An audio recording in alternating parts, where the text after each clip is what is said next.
Atelier bilan sur l'impact méthodologique du projet Germe Finance, un programme financé par le Fonds de développement de la formation professionnelle. Dans ce journal, nous parlerons également du RIFEL, le réseau international des femmes leaders qui a procédé à l'investiture de son bureau exécutif. Et puis la première édition de la Wadzifa internationale s'est ouverte à Abidjan avec pour objectif le renforcement de l'union des Tidjanis dans la sous-région ouest africaine. Et voilà pour les titres. Madame, monsieur, bienvenue à notre journal. Il s'est tenu le week-end dernier un atelier bilan sur l'impact méthodologique du projet Germe Finance, un programme financé par le FDFP au profit des entrepreneurs en vue justement de garantir la promotion de l'entrepreneuriat. Après donc 10 ans d'existence de ce projet, il en ressort un bilan satisfaisant. Des explications avec Zeynab Dosso et Ismaël Douza. Montage des actions post-formation, analyse des faits et amélioration de la productivité des PME, autant de sujets sur lesquels ont été formés les maîtres formateurs en entrepreneuriat par le FDFP à Grand Bassam. Dénommé Germe, mieux gérer mon entreprise vise à renforcer les capacités des entrepreneurs. Au regard de l'éthique et de la déontologie du programme, cet atelier organisé était le lieu de faire le bilan de la formation. À ce jour, nous savons qu'il y a eu 53 projets agréés, 53 projets Germe agréés par le FDFP pour un montant de 2,4 milliards à peu près. Vous voyez que ce sont des sommes importantes et le FDFP en tant que structure d'accompagnement au développement local et d'accompagnement au développement tout simple des entreprises et de la population active se doit de mettre en place des dynamiques qui permettent d'évoluer, de tirer l'offre vers le haut.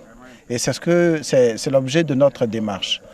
L'atelier bilan des projets Germe a aussi permis le recensement des difficultés en vue d'une piste de solution basée sur l'efficacité dans le travail. Un moment qui s'est voulu important pour les maîtres formateurs qui œuvrent en faveur des entrepreneurs.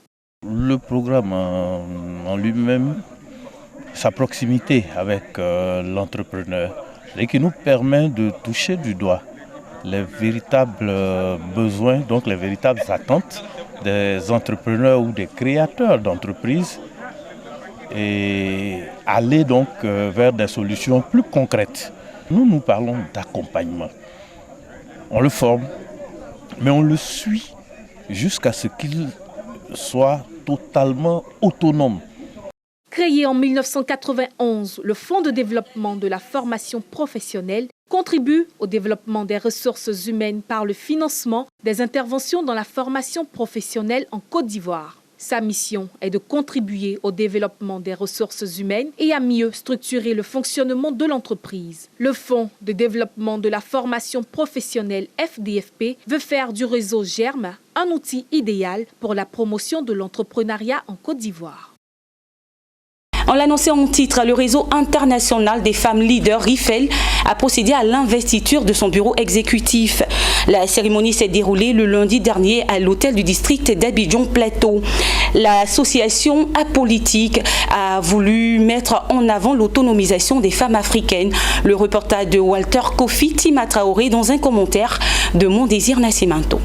Elles sont venues de l'Europe, de l'Amérique et même de l'Asie chercher leurs lettres de créance. Ce sont des femmes dynamiques qui se font remarquer par le leadership et leur contribution à la paix dans le monde. Elles appartiennent au Bureau international du RIFELS, entendez, Réseau international des femmes leaders, toutes installées ce lundi dans leurs fonctions respectives à Abidjan. Présidente Rose, présidente d'Europe du RIFELS. Effectivement, les mécanismes d'accompagnement vont être élaborés pour accompagner les femmes aussi bien dans leur formation technique de leur métier que dans les formations diplômantes. Et elle n'a peut-être pas dit, mais elle met déjà, elle, à disposition une dizaine de bourses pour accompagner des femmes.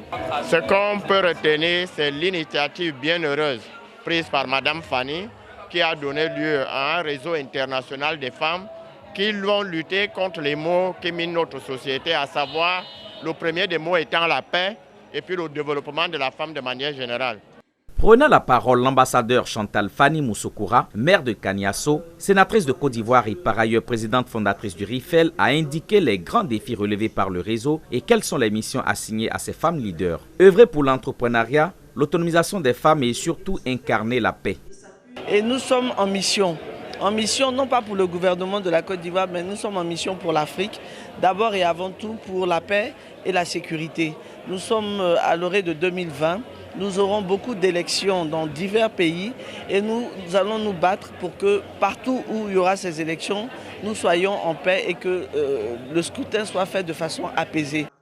La ministre Anne-Désirée Ouloto, représentant le Premier ministre Amadou Gon Coulibaly, parrain de la cérémonie, a apporté le soutien du gouvernement à cette promotion du leadership féminin. Elles ont besoin de porter de grands défis, les défis pour la paix, les défis pour le développement, les défis pour le leadership à travers donc les initiatives de gouvernance, etc. Le gouvernement n'aurait pu être loin d'une telle initiative. Le Premier ministre est venu simplement pour porter son soutien et ses encouragements à ses sœurs qui ont un projet très important pour le devenir de la femme. Présent sur le continent africain, américain, asiatique et européen, le RIFELS, à travers cette investiture, consolide son initiative portée sur l'autonomisation de la femme en positionnant à la tête de chacune de ses sections des femmes influentes et dynamiques.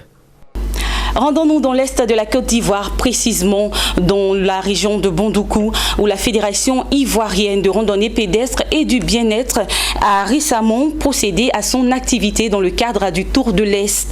Un tour marqué par la randonnée des poussins et l'installation de la Ligue régionale, le tout sur fond de cohésion sociale. Le récit de Corona Congo.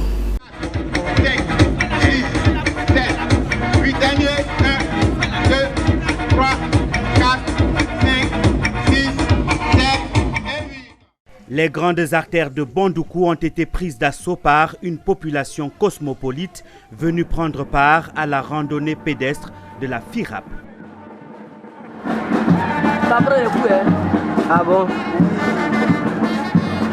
À côté des passionnés de la marche et autres amateurs, les officiels dont le corps préfectoral et le secrétaire d'État en charge du civisme Siaka Ouattara.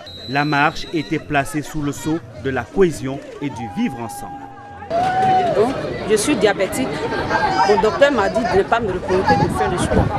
Donc, ça coûte de ça. Vous avez une très bonne chose. Une chose qui repousse les maladies métaboliques. Une chose qui fait fuir l'hypertension artérielle. Une chose qui fait fuir le diabète. Et la chose, c'est la marche. Fait marquant de la rencontre sportive de Bondoukou, c'est la randonnée des poussins. Une randonnée qui a fini de convaincre sur l'ancrage populaire des randonnées pédestres organisées partout en Côte d'Ivoire par la FIRAP.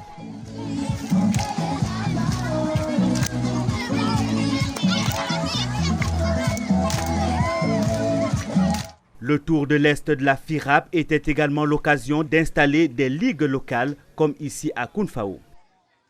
C'est vrai, très souvent parce qu'on marche pour aller au champ ou on marche pour aller au marché, on pense qu'on fait de la marche. Mais en réalité, la vraie marche, c'est la randonnée. C'est-à-dire qu'il faut pouvoir avoir un circuit bien précis, l'effectuer à des périodes bien précises. En 2 semaines, la Fédération ivoirienne de randonnée pédestre et du bien-être aura sillonné plusieurs localités de l'est du pays pour l'installation et la redynamisation de ces ligues. C'est le cas de Bouna, Doropo, Bondoukou, Animbilekro, Abengourou, Transoa ou encore Sandégué. La présidente de la FIRAP, Marie-Laure Essane, donne rendez-vous à toute la population ivoirienne à la grande rando de Noël du 12 décembre au complexe Jesse Jackson de Yopougon.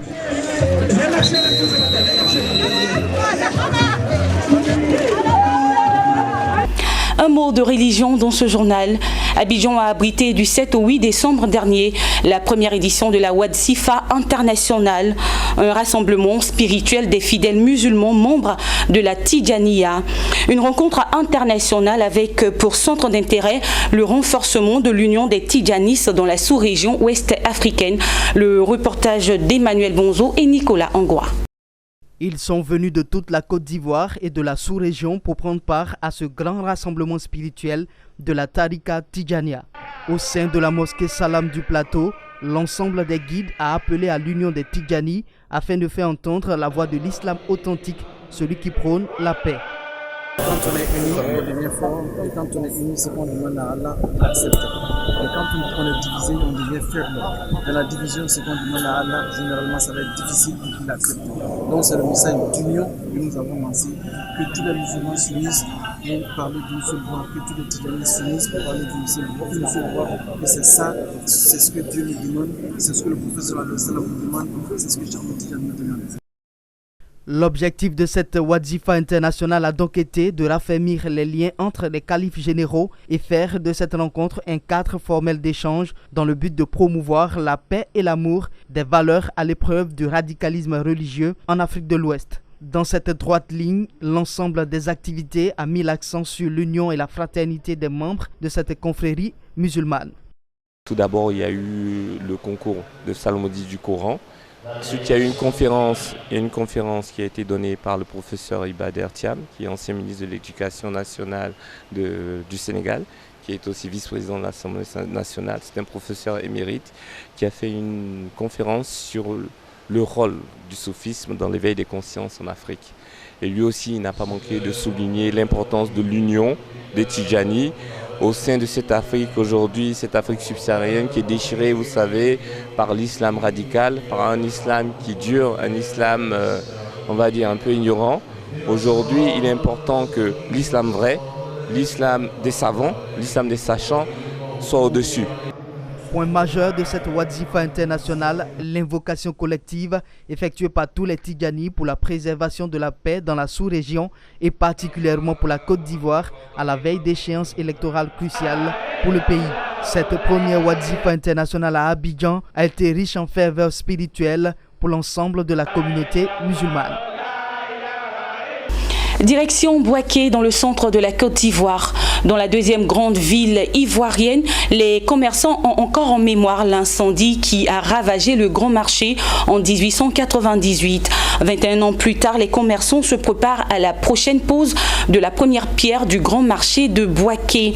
À quelques jours de l'événement, les commerçants étaient en réunion avec les autorités afin de transmettre leurs différentes doléances. Le reportage de Thio Chang et de Zeynab Dosso. Le projet de reconstruction du marché central de Bouaké, la deuxième ville de Côte d'Ivoire, ravagé en 1998 par un incendie, va démarrer bientôt. Mais avant la pose de la première pierre, les commerçants se plaignent et appellent les autorités municipales à faire preuve d'indulgence. Ils l'ont fait savoir par la voix de la porte-parole des commerçants au cours d'une rencontre avec le secrétaire général de la mairie de la ville. C'est un bon père de famille, il est humain. Et je vous l'assure que ce qui arrive, beaucoup de choses arrivent. S'il est au courant, ça ne peut pas arriver. Je suis convaincu de ça. Pour les commerçants, c'est un cri de cœur qu'ils lancent à l'endroit des autorités municipales afin que le déguerpissement se fasse à la fin des travaux de construction du nouveau marché central. Personne ne s'oppose à la loi de la Côte d'Ivoire, mais nous demandons de délivrance. Demander pardon aux maires, et demander pardon à les hauts cadres du pays et de la ville. Ils n'ont qu'à nous laisser temporairement ici, jusqu'à le nouveau point puisse finir, qu'on peut aller là-bas. Sur le point qu'on nous a montré là-bas, vraiment, malgré la situation qu'on a, on ne pourra pas abriter le coin. Depuis le marché, on est venu ici il y a longtemps. On se débrouille, on prend les ignames, on va un peu, pour avoir un peu à manger, à aider nos maris à la maison et scolariser nos enfants. Mais si aujourd'hui, à notre grand surprise, vraiment, il veut nous faire quitter ici. Vraiment, nous, on est dépassés. Puisque actuellement où on est là, on n'arrive même pas à dormir. Parce que c'est si on peut avoir quelque chose à aider nos maris à scolariser nos enfants. Mais pour construire le marché, on n'est pas contre. On n'est pas contre, hein. Mais il faut construire le marché d'abord avant de nous chercher. Quand on construit le marché, on nous cherche, là on est d'accord. On va déménager correctement, sans problème. Le secrétaire général de la mairie n'a pas manqué de revenir sur cette promesse pour présenter les différents plans validés par le gouvernement en vue d'offrir à la ville de Bouaké un marché central moderne. Mais c'est tous les commerçants qu'on a appelés à ces différentes réunions. Et donc à la suite, il y a ce qu'on appelle le plan de gestion environnementale et sociale qui a été validé. Donc après validation, le dossier on a estimé que le dossier a été suffisamment bien monté et qu'à la suite, on pouvait avancer dans le projet. Donc c'est à la suite de toutes ces garanties que le chef de l'État a estimé qu'on peut poser la première pierre, le projet peut démarrer. 27 mois, c'est le délai imparti pour la construction de cette infrastructure afin d'offrir un meilleur cadre commercial à la ville de Bouaké. En image à présent, le projet de loi de finances 2020 adopté par le gouvernement nigérien prévoit de rajouter des paiements de primes d'assurance versées à des compagnies d'assurance agréées dans le pays en vue de couvrir les indemnités d'assurance de retraite complémentaires. Les dernières données disponibles sur le marché nigérien d'assurance révèlent qu'en 2017, cette branche représentait un total de primes de 5,5 milliards de francs CFA. Et c'est ici que se referme ce journal préparé par l'ensemble de la rédaction. Merci de l'avoir suivi et puis excellente semaine à toutes et à tous. Au revoir.